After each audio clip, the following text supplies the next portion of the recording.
Welcome to 2022. Happy New Year, my friend. Happy New Year to you. We haven't done this for since last year. Yeah, exactly. We've taken a couple of weeks off, which, is a nice thing to do during the Christmas holidays. But I have to tell you, I'm so excited to be back and getting on the road again. Yeah, I actually miss doing it. So, so I'm glad to be here today too. And I actually enjoyed doing all the prep work too. It was pretty fun. Yeah, me too. So we've got a pretty mixed bag again today to start off the new year. We're going to be talking about Aretha Franklin and then a little David Bowie and then some of the worst neighbors ever. So what do you think? Worst neighbors and worst brothers too. Well, that's right. I'm sure we're giving it away here, but are you ready to get on the road again? Absolutely. All right, let's cue up our brand new intro music. Here we go. It's a new year and it's a brand new Wayback Music Machine. CD player? Check. GPS? Double check. Roll bar? They're on the way. I'm Tony Stewart. I'm Aaron Badgley. And we're getting ready for another rock and roll road trip. Are you ready, my friend? I'm always ready. Well, in that case, buckle up because it's road trip time.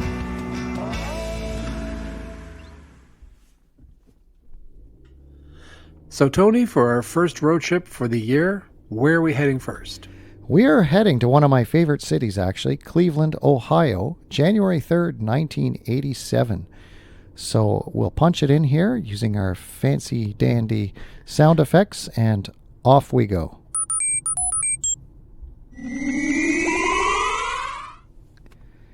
So I just have to say, Aaron, that the new GPS system that we put in over the holidays is a lot more reliable than your directions. I'm sorry about that, but... Well, I just figured out that if I hold my hand in front of me, the left hand forms an L with my thumb and finger.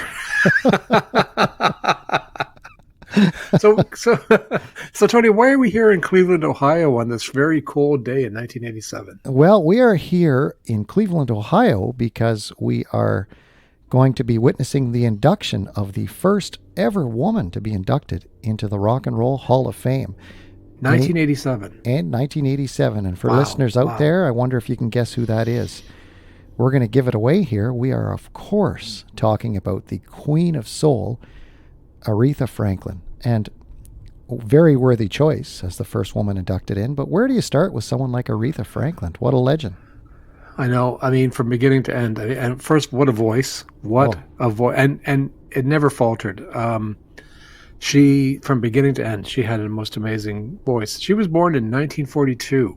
Yeah, her father was a Baptist minister, and like a lot of these early pioneers of this style of music, they were very influenced by the church. And of course, same with her, right? Grew up singing in a church choir, and she was touring at the age of 12. Her father managed her career. He would go around with his gospel caravan tour, and he would have her perform in churches all over the South. So pretty amazing. But you know what I find incredible is how long she was at this and didn't have chart success. It was unbelievable. Yeah. Well, she didn't. I think she didn't get chart success until she signed to a major label, and I think it was Atlantic Records who really kind of let her do her thing. Atlantic was that label that kind of nourished her and let her find her voice, so to speak, right? Yes, and some amazing collaborations, right? Who would have thought that a song written by Carole King would be one of Aretha Franklin's biggest hits, right? And of course, I'm talking about Natural Woman. I mean, what a unique idea to have someone like Aretha Franklin sing that and just knock it out of the park too. Well, and she tackled some Beatles songs. Like, she did a great version. I mean, Paul McCartney speaks of her version of Let It Be as being one of his favorite covers, right? Yeah, well, her voice is unbelievable. I mean, unbelievable range. She sets the standards for all pop and rock singers to follow and to emulate. But her voice held up right even into old age, which is amazing too. Her range didn't change that much either. No, and do you remember that duet she did with George Michael? I Knew You Were Waiting for Me. That was a great song. Oh, it was a fantastic song. But she held her own with George Michael. And I'm not saying that George Michael was better, because he certainly wasn't. But talk about two different genres of music coming together to form a really great song that I don't think anyone predicted would be A, good, and B, a hit. Yeah, absolutely. You know what? One of my big memories of Aretha Franklin is that really still touches me every time I see it is when she sang at President Obama's inauguration. Do you Mm, remember that? I sure do. Absolutely. That Yeah. was, you just knew that was a little piece of history that you were witnessing right there. And do you remember how hopeful everybody felt back in 2008? I remember how hopeful people felt in 2019. But yeah. No, exactly. Yeah, well, yeah. But 2008, right? You just felt this unbelievable sense of Yeah. optimism, and you wonder how do we go from that to where we are now, right? It's a Well, little bit sad. how did you go from Obama to Trump? Yeah, You know, I um, know. I know. but to your point, Tony, I just want to say that she didn't have any hits on the Columbia label. She signs to Atlantic Records in '67, and her first hit is "I Never Loved a Man the Way I Love You," which is a fantastic song, and it made number two. Yeah, and she's done some other fantastic songs, right? Of Hmm. course, her signature tune, "Respect," that's an Otis Redding tune. Great song. Yeah, I think even Otis would have to say that she kind of trumped him on that one. That Oh was, yeah, mind you, I love the Otis Redding version too, right? yeah. I But love Otis's version too, but I think the definitive version of that song has to be Aretha's. Wow. and the other one too, I would agree. And the other one that she kind of made her own was "Chain of Fools" and "Do Right Woman, Do Right Man." I Oh love both yeah. of those songs. Those are so great, you know. Yeah, it's so great, and the playlist for this week is going to be fantastic. I think just because of who we're talking about all through Well, today's episode. exactly. You know, it's going to be a long one because it's kind of like, well, where do you stop? Because you want to kind of put some of the best, you want to represent these artists with some of their best material. And Aretha, it's kind of hard to kind of say, well, that's not very good or that's not very good. Because you're quite right. Up until the 2000s, she was still putting out fantastic music. It may not have charted as high, but she was still putting out great music in the end of 2007, 2008, you know? Oh, absolutely. I saw a video of her. Now, this is very close to when she died. Hmm. She went back to a church that she had sang in as a very, very young woman and sat down at the piano. And of course, that's another thing about Aretha's musical legacy that a lot of people don't even know is she is a tremendous piano player. Hmm. I Hmm. mean, not just a good piano player, a tremendous piano player. And when you see her sitting in earlier on in her career with big band sessions and stuff, unbelievable. But she comes to this church where she had sung as a teenager, and she sat down at the piano, and you can tell she's in very, very poor health. But, she plays the piano and she's singing these old gospel hymns, and it is amazing. Yeah, it's absolutely moving, isn't it? Yeah. So you've seen that one as well, eh? Yeah, I have. I think it's I forget, someone shared it with me. I just thought it was moving as beyond belief, just incredible. I don't know if I mentioned this to you, Tony, but our eldest daughter Emily used to go to school in Savannah, Georgia, and there was a church in Savannah, Georgia that didn't have any hydro, no running water. It was built in the early 1800s, and they never, you know, um, modernized it.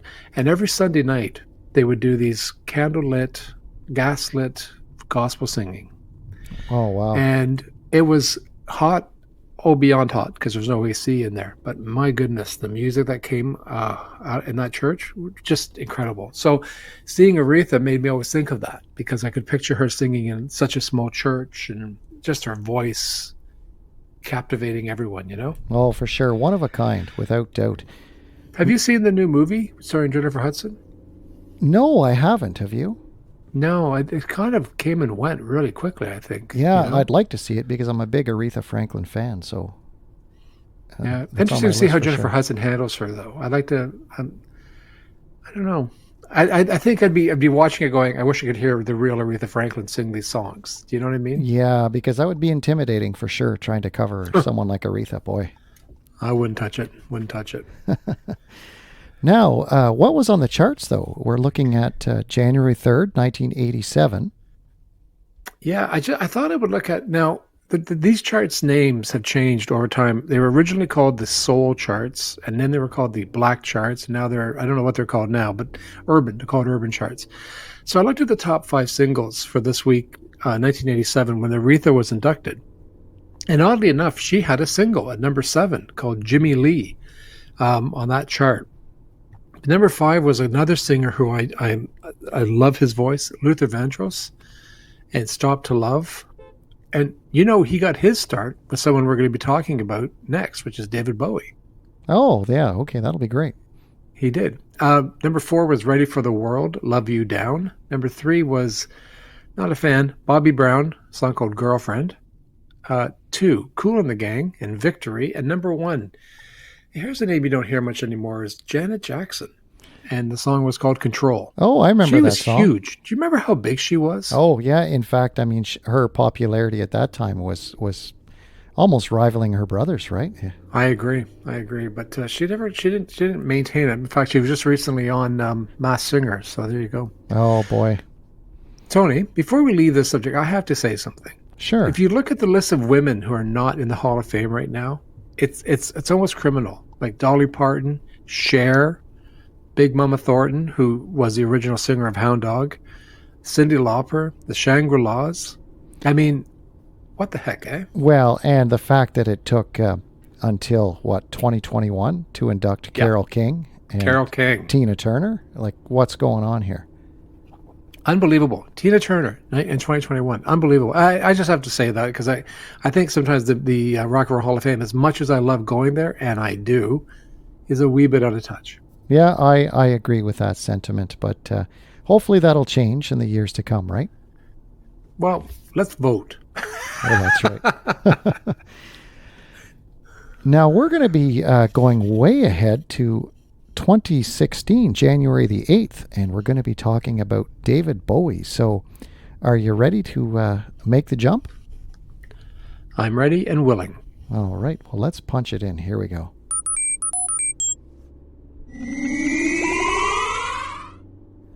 Well, here we are at one of our favorite destinations, New York City, on January the 8th, 2016. So this is a happy and a sad story at the same time, isn't it? Because we're talking about David Bowie. And what happened on this day, Aaron? Well, he released his 25th studio album called Black Star, which was a shock to everyone. No one knew he even recorded it, which was coinciding with his 69th birthday 2 days before. And unfortunately, 2 days after he released the album came out on a Friday. Sunday night, he sadly passed away. And I have to say, this is hard to talk about because I'm a huge Bowie fan. Yeah. And in fact, on Friday, I had bought the album Black Star. I bought it on CD and vinyl, and I listened to it all weekend, and I played it for anyone who would care to listen. So I was a bit shocked on Monday morning, waking up hearing the news that we had lost David the night before. The other weird thing was we had bought tickets to see a concert on the Tuesday night. So this is the Monday, the Tuesday, next night, of a tribute concert to David Bowie's album. Not Black Star, but an old album. His old original backup band was performing, and they're going to perform the whole album. Oh, wow. And we had tickets, and it was the weirdest thing. That was a weird night. Anyways, yeah, Mr. Bowie, and he lived in Soho in New York City, and he passed away. And what a prolific guy, eh? 25 studio albums. I know. And really, you look at his stats. I mean, this guy had, huge hits, but this was his first and only album to make number one in America. I'm shocked by that, to be honest. Sometimes we run across these stats and it's just a huge surprise. Isn't that surprising? I thought Let's Dance had made number one. I checked the charts and it made top 10, but it didn't make number one. Yeah, that's amazing. And it racked up a bunch of Grammys too, didn't it, this album? It always seems to be after the fact, don't you think? I mean, I wish we could pay tribute to artists while they're still with us as opposed to waiting until they pass away. But anyways, yeah, are you a Bowie fan? I mean, I don't think we ever talked that much about Bowie. Do you like David? I wouldn't call myself a hardcore Bowie fan, but I certainly am a fan. And I appreciate just what an innovator and how original he was. This guy, you talk about an artist who marched to the beat of his own drum his entire career, and a massive trendsetter as well. So, did you know that Apple Records turned him down.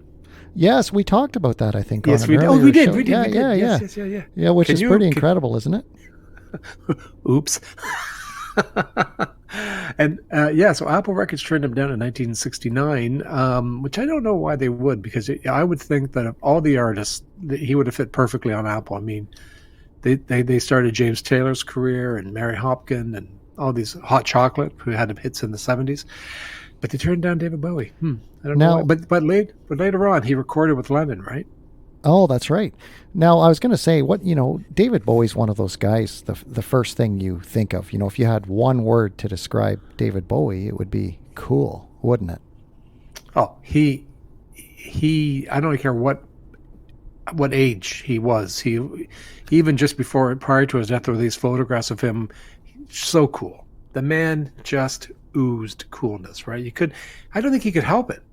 Yeah, I don't think so either. And like we said earlier, just such a trendsetter and such an individual. And what a loss, 69 really is not that old. So even when he played the Goblin King in that movie, was it Labyrinth? Is that the one you're talking about? Labyrinth, yeah. He was the coolest Goblin King of all time. Yeah.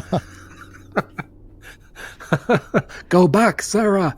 No, great film, and he was great at it. He did. There's songs in that film, Underground and Magic Dance. Great soundtrack, folks. If you could find, you know what, I'm going to include Underground in the Spotify. Oh yeah, do that. Now, do you remember his cameo in Zoolander? Are you a fan of Zoolander, by the way? I love that movie. One of the gas station scene. Yeah. One of the best. But, David Bowie hosting emceeing the dance-off is such a great scene. He would do these cameos in these movies, but I think that's the best cameo he ever did. The other one, do you ever see the show Extras? No.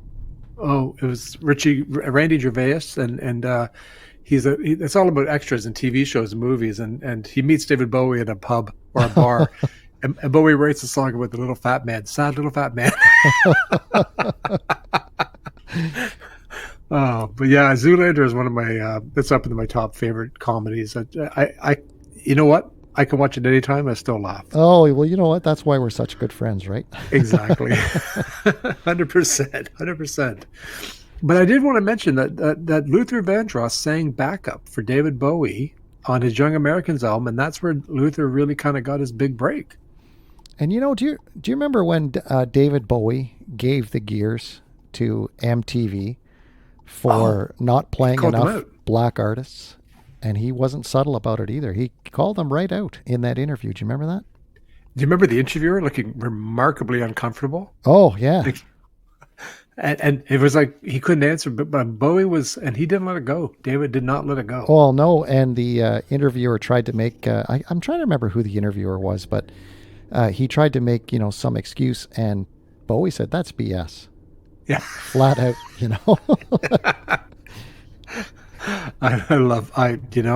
that was the beautiful thing about Bowie. And we had just talked about him also before Christmas, because he did that great duet with Bing Crosby. Which, who would have thought that here's this guy who's calling people out for not playing black music, singing with Bing Crosby.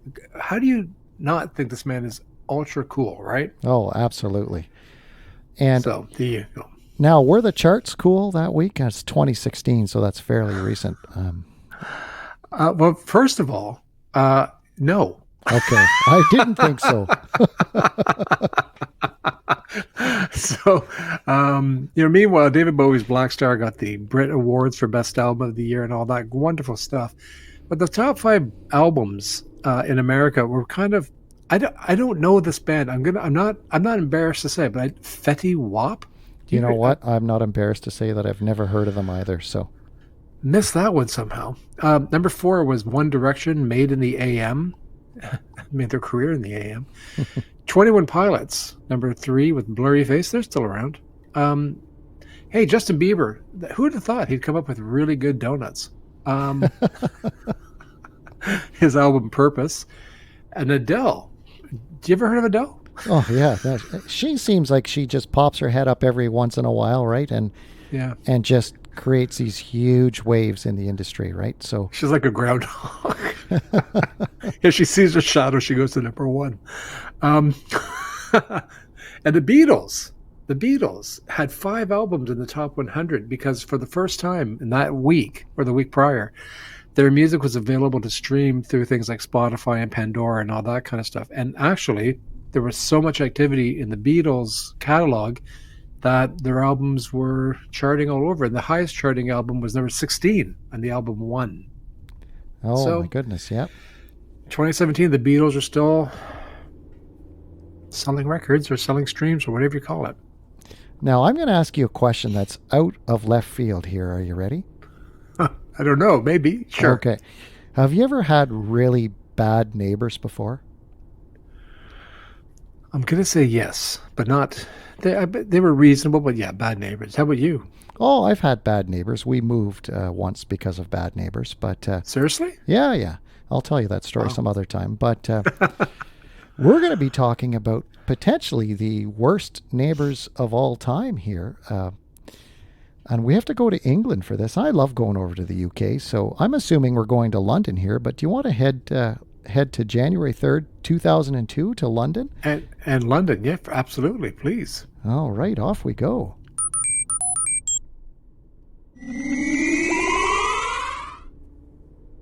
So, Tony, not only, well, first of all, love being here in London, love London.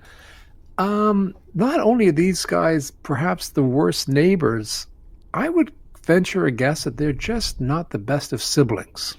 No, and I think you're right about that. And you know, there have been plenty of sibling rivalries in rock and roll, including, you know, the Everly Brothers and The Davies brothers and the Kinks. yep. But I'd say that these two fellows put both of them to shame, don't you? They actually take it to another level. Yes, They really do. They really do. And of course, we're talking about Liam and Noel Gallagher of Oasis. Now, here's the story, folks. Liam and Noel Gallagher topped a poll of celebrities that you would least like to live next to. They got 40% of the vote. So it was 40%. 40%. So readers of Your Home magazine voted that the brothers from Oasis would be the worst neighbors from hell. And you know what? I don't think I could argue with that. Could you? Well, I mean, their fights are legendary. I mean, and you know what? Part of it's very funny, but the other part is, if I was a fan, I would be so upset that things were canceled because these two could not get their act together. You know what I mean? Well, and so many gigs canceled, right? It's not just one or two, like tons. Of them. No, like major festival gigs, like the V Festival in 2009. The cancel was doing to Liam having having a hangover, and then he sues his brother Noel and demand an apology. Truth is, I had laryngitis. No, it was a hangover. Well, you know, and so many instances like that. The other big one, of course, was the MTV Unplugged, where right before the show, literally right before the show, Liam said, "I'm not doing it." And he went out into the audience and sat in the audience and drank and smoked and heckled his brother. And of course, you know, Noel took it in stride, and he had to go and do all the lead vocals himself. And he actually did a great job. It was fantastic. Have you watched that set? I've seen bits of it. I've never seen the entire thing, but you're right. He did okay, you know? Yeah, I watched the entire set. They did 12 songs. And I mean, Noel really stepped it up. That would be the pressure of that must have been enormous, especially having Liam cancel at the last minute like that. But I'm sure in the back of his mind, Noel must have known. But he's not a lead singer like his brother is, right? So yeah, but Tony, it's one thing to do that, but the other is have your brother heckling you as you do. Oh, it's crazy.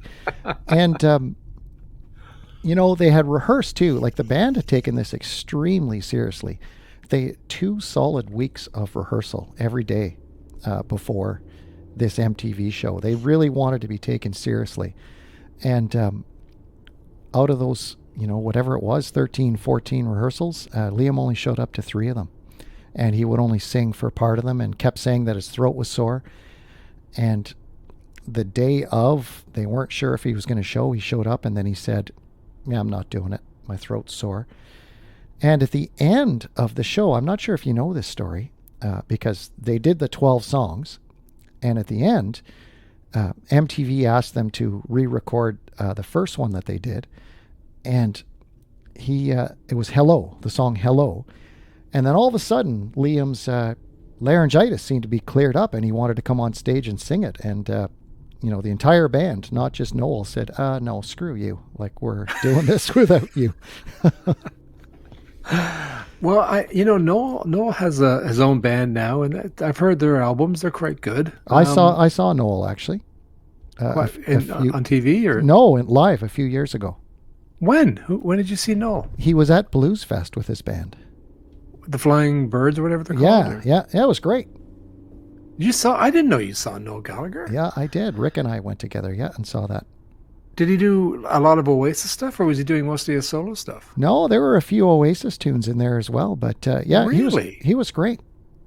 Wow, Tony, you're so cool. You're cooler than me. Yeah, but you've seen an awful lot of shows more than I have. But seeing Noel Gallagher, that's pretty cool, man. It is cool. But one of the things, you're so lucky living in Toronto, right? You get all these big shows. I'm out in the middle of nowhere, right? So. Well, yeah, but you know what? That's going to change soon. So, oh, absolutely. Yeah, I cannot wait. It's going to change. Yeah, are you a big fan of Oasis, or how are you? Like, what do you say with the Oasis boys? I really like Oasis, to be truthful. I mean, great band. And their popularity, in my opinion, was well deserved. But what about you? Well, I was same, but I thought it was interesting. They came out at the same time as Blur. Blur. And it was almost like the old 60s where there's the Stones and the Beatles. And Blur was kind of like the Stones and the Oasis was kind of the Beatles in terms of the musicality. Because I think Oasis, they're very influenced by the Beatles. We know that. Yeah. But their music is very, for lack of a better word, very musical, very melodic, very complicated. There's some songs you kind of go, wow, I don't know where they're going to go next with it, because they change it up mid-song. Two very talented guys. I mean, the whole band was talented, right? Blur, I thought, were kind of a one-trick pony, a wee bit. I like Blur, but they kind of were more of a novelty act with their kind of sillier songs. And if I hear that woo-hoo one more time, I may. But yeah, I never saw Oasis live, though. I never saw them live. So. Oh, you know what? It would be great to see them live, but, they've fought on stage, just like the Everly Brothers did. Who was it? I think Liam hit Noel over the head with a tambourine, I think, once on stage, and they bickered back and forth on stage. And the interviews where they're arguing back and forth, have you ever seen those? Oh, I know, and even they're epic. And then even press releases, like Noel appeared on the band's website. A message is, with sadness and great relief, I quit Oasis. Yes. People will write and say what they like, but I simply could not go on working with Liam a day longer. Yeah. Wow. And the feud doesn't stop there, though, and then it goes online, right? They take it to Twitter. Oh, I know. I'd love to be at their home for Christmas. Oh, did you see Liam posted a picture of Noel just with the word his face and then just the word potato? Did you ever see that? No. When was recently? Maybe last year, I think, or the year before. Look, I got to look that up. I've got to look that up. That's classic. That's classic. I mean, they're just back and forth all the time. But yeah, you wonder what would have happened, if they had have been able to get it together, because Oasis was a great band. Well, you also wonder what role the drugs and alcohol played in the whole thing too, right? Which is, I don't want to bring that in, but sometimes it does have an impact, doesn't it? Well, it had a huge impact. I know for the MTV Unplugged show, the 3 rehearsals that Liam showed up to, he was in the same clothes for all 3. It was 3 days in a row. And the band, they knew, right? They knew that he was on a bender, right? So, unfortunately. Oh, dear. Yeah. Dear. Well, You know what? We have all their music we can go back to, and which one? One of them has a kid named Lennon. I think it's Liam, isn't it? Oh, it might be. I'm not sure. Anyways, yeah, big Beatle fans, good guys.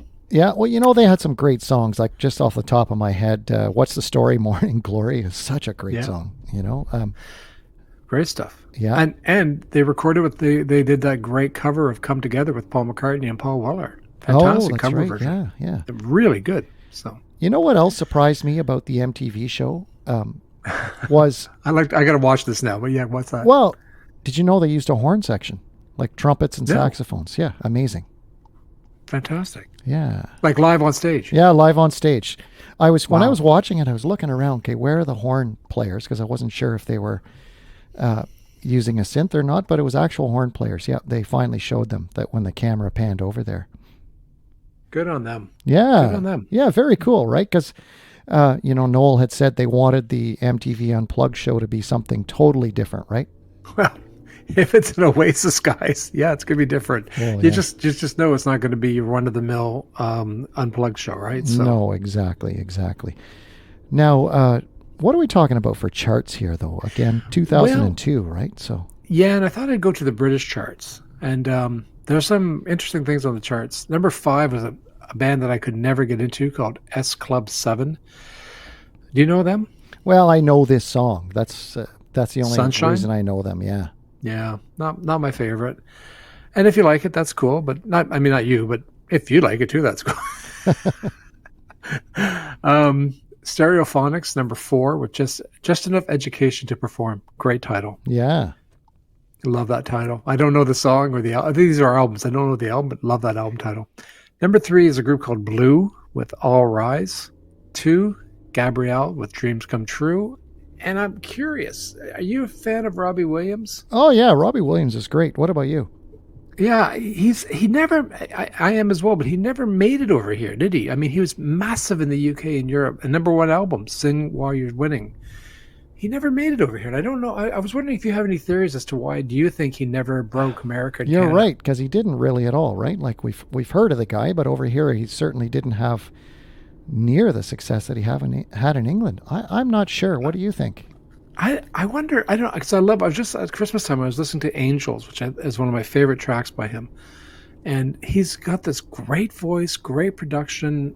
I wonder maybe he's a bit too much in the Elton John that maybe people I don't know. I don't think he sounds like Elton John, but I could see a similarity. But I love him. I think he's remarkably talented. Oh, so do I. So that's a good point, though. I'm gonna have to think about that some more because. Well, poor old Robbie. Well, number 1 in England, and I think everything he does goes to number 1. And he originally started in a boy band, so he broke that. He did all right. He's done all right. Now, we have one final segment for the show today. We're going to head back to the present and do our From Memphis to Merseyside moment. And to kick off 2022, let's talk about something pretty special that happened to the King. What do you think? I'm always into talking about the King, so yes, I'm in. All right, let's go home.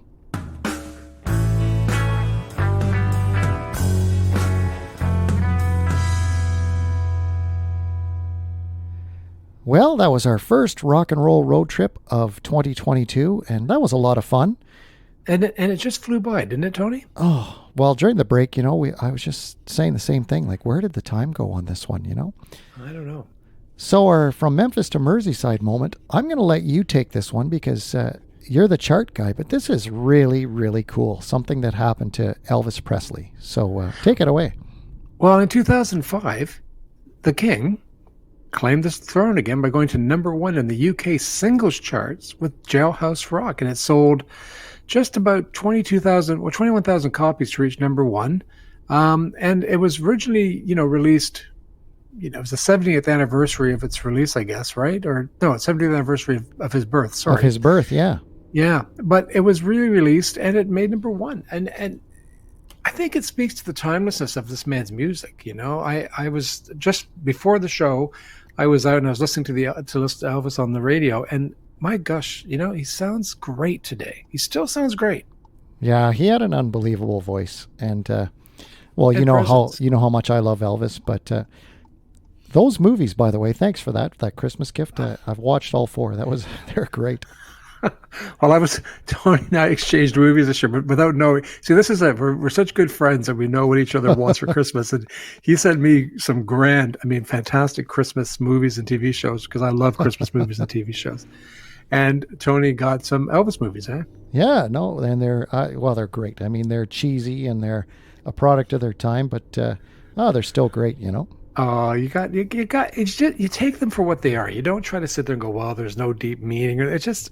No. And Elvis, listen, I love Elvis, man. Yeah, simpler time, and you know what? Movies that you put on the popcorn and you watch and you just soak it all up, right? Well, you know, it's true, and the fact that Jailhouse Rock made number one, he had numerous number ones in the 2000s in the UK. Little less conversation. Little less conversation. That made number one as a remix. Oh my! I mean, he's still big in the UK, and I don't know. He doesn't chart as high in North America, but recently there was an album just put out before Christmas of all of his Nashville sessions, and it did very well in the UK. It made top 10. Over here, it made top 30. But I don't know. I think he's got a great voice, and I think his music's as relevant today as it was 70 years ago. So. Well, and you know what? I don't think I could say that any better. And on that note, what a fun road trip this has been. Thank you, folks, for putting us in your headphones again today. Now, what do you think, Aaron? Should I cue up our brand new outro music? I'm very proud of it. Yes, yeah, I think we should. Too. Yeah, Rick did a bang-up job. Yeah, absolutely. So here we go, our new outro credits, and we'll see you next time, folks. Thanks for listening to our road trip. The music was by Rick Denis. And if you're enjoying what you're hearing, be sure to click the follow or subscribe button in your favorite podcast player. That way you'll be the first to know whenever we release a new episode. How else can people help, Aaron? They can follow us on Facebook and Instagram and check out our website. And if you think we're worth the 5 stars, please leave us a review. Thanks for hitting the road with us today, and we'll see you again soon.